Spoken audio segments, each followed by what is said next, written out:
விஜய் டிவில ஒரு சூப்பரான சீரியல்ல ஒரு மேஜர் ரீப்ளேஸ்மெண்ட் நடந்திருக்குங்க. கேட்கும்போது ரொம்ப ஷாக்கிங்கா இருக்கு. எஸ், எந்த சீரியல், யாரவங்க அப்படின்றத சீக்கிரமாவே பார்த்துடலாம். அதாவது விஜய் டிவில சக்திவேல் சீரியல் யாருக்கு தான் பிடிக்காது, எல்லாருக்குமே இந்த சீரியல் ரொம்ப பிடிக்கும் அப்படின்னு சொல்லலாம். ஸோ இந்த சீரியல்ல தாங்க ஒரு ரீப்ளேஸ்மெண்ட் நடந்திருக்கு. ஆக்சுவலி இந்த சீரியல் பார்த்தோன்னா யங்ஸ்டர்ஸ்க்குள்ள ரொம்ப ஒரு ஃபேவரட்டான சீரியல் அப்படின்னு தான் சொல்லணும். பிரவீன் ஆதித்யா அண்ட் அஞ்சலி பாஸ்கர் இவங்க ரெண்டு பேரும் பேர் பண்ணி ரொம்ப அழகா இந்த சீரியலை கொண்டு போயிட்டு இருக்காங்க. 2023ல இந்த சீரியல் டெலிகாஸ்ட் பண்ண ஆரம்பிச்சாங்க. இப்போ வரைக்குமே ரொம்ப சக்சஸ்ஃபுல்லா போயிட்டு இருக்கு அப்படின்னு தான் சொல்லணும்.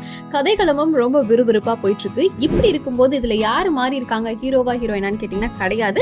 அதாவது சக்திவேல் அவர்களுடைய தங்கச்சியா நடிக்கிற ஆக்ட்ரஸ் மஹிமா அவர்கள் தான் செல்வி அப்படின்ற கதாபாத்திரத்துல சூப்பரா பண்ணிட்டு இருக்காங்க.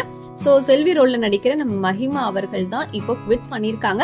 சோ அவங்கள ரீப்ளேஸ் பண்ணியும் ஆக்ட்ரஸ் வந்தாச்சு. யாருன்னு பாத்தீங்கன்னா சீரியல் ஆக்ட்ரஸ் லைலா. இவங்க நிறைய சீரியல்கள்ல நம்ம பார்த்திருக்கோம். சோ இவங்க தான் வந்து இனி புது செல்வியா சக்திவேல் சீரியல்ல வர போறாங்க அப்படின்ற ஒரு சூப்பரான அப்டேட் தாங்க கிடைச்சிருக்கு. சோ நீங்க சொல்லுங்க, சக்திவேல் சீரியல் பாப்பீங்களா? இந்த ரீப்ளேஸ்மெண்ட் பத்தி உங்களோட கருத்து என்ன அப்படிங்கறத கமெண்ட்ல சொல்லுங்க.